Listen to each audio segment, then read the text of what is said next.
What is up, guys? Welcome back. Today, of course, we're talking about the Coffeetech DF83, which is the big brother to the DF64. And if you haven't heard of the DF64, I don't understand how you're here, because that thing's way more famous than I am. So the most likely reason that you're here is you're looking to buy one of these grinders and you want some advice, which I'm happy to give to you. So I'm going to make some coffee, pull it apart, put it back together, let you know what I think about it, and then you can make up your own mind. Let's go! Now, my understanding of how this works is, depending on whereabouts in the world you are, it's technically a different brand of grinder, although the grinder itself is pretty much the same, but it seems to be that the accessories that come with it are slightly different. So we're going to run through the accessories that come in Australia from Coffeetech. And first things first, I thought that this was only a single dose grinder, which I'm definitely wrong, because it does actually come with a hopper and of course the bellows, which is pretty good, by the way. So you can use it as a normal hopper style grinder, chuck in a couple of 100 grams of beans and grind as you need it, which you would have to use that because you'd need to weigh. There's not really a timer, it's just on and off like that. That's fine, you can make that work if need be. But I would personally use this as a single dose grinder with the bellows because it makes sense. It does suit that functionality a little bit better. So in Australia, it does come with the dosing cup as well. So in a lot of countries, I saw that it pops in there like that. And then this little guy can go on top to catch the grounds. And then a lot of companies were making adapters to get it to tilt, which I wasn't really too aware of until I received some of those.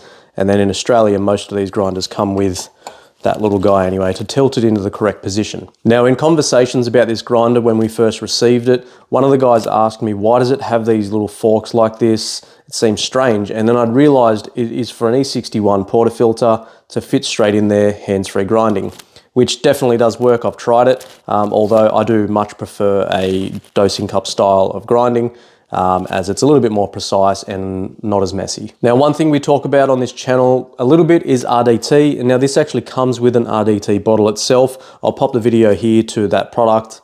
Not this exact one, but one that's similar in case you're not aware what this is. So that's enough of me talking about this thing. We're gonna make some coffee and we're gonna use some Anaerobic Natural Colombia from our friends over at Baker Street Roasters, which is kind of Quattro Coffee Roasters. That's a story for another time. We are going to go check out their roastery very soon. But for now, let's make some coffee.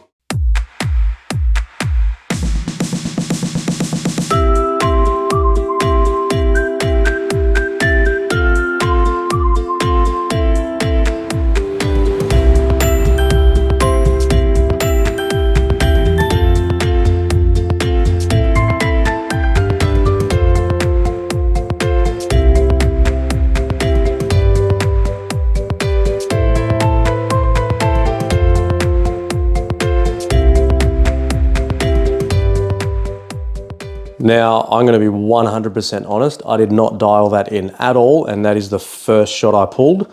Pretty well perfection. I couldn't have asked for a better shot to start with. Now, I've tasted this coffee many ways through a few machines, grinders, etc. This is the first coffee I've actually drank from this grinder. So I've drank this coffee quite a few times, so I know what it tastes like through other grinders. Let's see. Oh. Very sweet.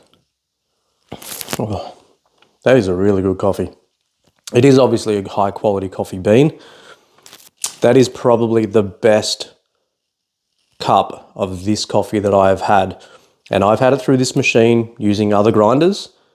This is by far the best version of this coffee I've had, which is pretty mind-blowing. This is the standard burst set in this grinder. We have experimented at the cafe with some other burrs, but that's a story for another time. I am going to tag Coffeetech AU below because he's got some really cool videos coming. We are going to work together in the future with some stuff, but I'm going to pull this guy apart and show you inside the grinder after I enjoy this, because this is amazing, and sort of show you guys how the grinder works, how to zero the grinder. It's actually really, really simple. So let's pull it apart and have some fun. Now, before we go any further, I just need to point something out. Surely I can't be the only person that thinks that this looks like a guy that's about to chug down a beer with two hands. Do you see it? Once you see it, you can't unsee it. Please tell me if I'm seeing things. All right, so let's get into pulling this guy apart. Now, I'm gonna give you my honest opinion on my least favorite thing at the end of the video, which means you need to watch the whole thing. Thank you, help the algorithm. All right, so no tools needed for any of this. It's actually really, really cool. So whether the bellows are in there or the hopper, take that out. Simple. There is a little bit of residual coffee sitting in the little opening there. Not the end of the world. As you saw, there wasn't a lot of retention anyway with the bellows, but I am going to clean that out before we pull it out because, well, it's less mess. Now this is a little zero ring. We'll come back to that shortly. And then you simply wind burrs out by hand. Once you've removed the top collar, you can remove the upper burr. Now, keeping in mind that this is directional, although it will fit both ways, but apparently you need it to be orientated the same way both times. So I've gone ahead and marked the top one so that we know which way it goes back in when we do reassemble. And also where these little tabs go, there are these little rubber spots here. They are also directional as they taper down. So you do need to make sure that they go in the same way if they pop out. So if you're going to change burrs, this is now the time to do it, as they're really simple to get to, top and bottom, away you go. They're actually a really nice looking burr as well, and they are quite aggressive. I've found, obviously with that last cup, the taste was very sweet, which is my kind of flavoured coffee. Very happy with that choice of burr. I'm not the Lance Hedrick of burrs, so I don't understand exactly how they work to the level of him, but they work, and I like them. Now, speaking of changing burrs, on reassembly, this is where we need to play with this little zero dial indicator. I'm going to show you guys just how to do that. So reassemble the grinder, popping everything back in the same way.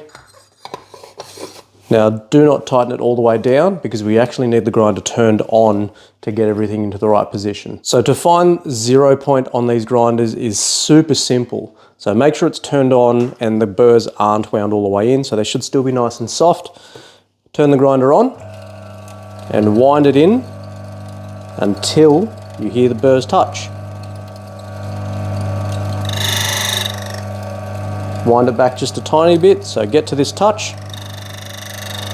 Come back, turn the grinder off, and then you set this little dial indicator to the 0 point on the markings, and then tighten it. That is your 0 point on the grinder, which depending on the thickness of your burrs will be different for each set. So this grinder will do from Turkish coffee all the way up beyond cold brew grind setting, which I've played with just to sort of see what it will do, and it's quite consistent. Just like most grinders though, especially once you get up to that cold brew sort of area, you'd probably still need to sift out some fines, as there's only so much a grinder can do at high RPM. And speaking of grind setting, each dash on this grinder is 10.4 microns in difference, which is very precise. That seems like a really good number. You can get quite accurate with it. And it also, knowing that number, made it quite easy to kind of guess where I needed that grind setting. As you saw, that espresso was literally the first time I ground, and I just grabbed it, went from 0, counted roughly how many microns I thought I would need, and it was absolutely perfect. So pros and cons. Pros, I think it looks really cool. It does actually have a really sort of hefty look about it, which is a word that a lot of people are using for grinders at the moment. A lot of people are liking this nice big stance, so when you turn a grinder on, it doesn't shift from the load of the power. This definitely doesn't have that issue because it's quite heavy. Big burrs, big motor, and well built, to be really honest. Now, I was very skeptical of a grinder like this, as I've seen a lot of them. They're not exactly expensive. I think it retails for $1,700, which you could buy 3 of these in comparison to one Malconic EK, which the only thing that this can't do that an EK can is grind a bag of coffee in one go, which really isn't the end of the world. I wouldn't have an issue using this as a single dose grinder in my cafe. The dosing cup that it comes with, nice and large, big tabs on it, makes it really easy to use. And if you're doing cold brew or something along those lines, you can fit quite a bit of coffee in there because of its volume. So the overall simplicity of this grinder is the winner for me. They haven't gone all funky with timers and any of that sort of stuff that you really don't need on a single dose grinder. It just works, it grinds coffee extremely well, and it does it for a very good price. Now, my absolute one and only dislike on this grinder is the positioning of the power cable. Coming out the side of the grinder just does not make any sense to me. There might be a reason, but I don't understand why they've done that. Out the back of the grinder is where it should be, in my opinion. And if it did have to be on the side of the grinder, why would you put it on the same side as the button? You obviously need access to this side, and that just doesn't look very nice. It's purely just on looks, that's all it is. So the DF83, it's a win. I like it, and I'm kind of sad I don't get to keep it. However, I don't think this is the last time we're going to see this grinder, because myself and the owner are working on a pretty cool little project.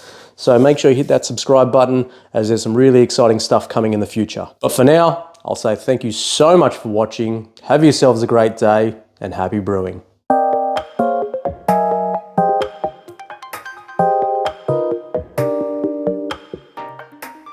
Am I in shot?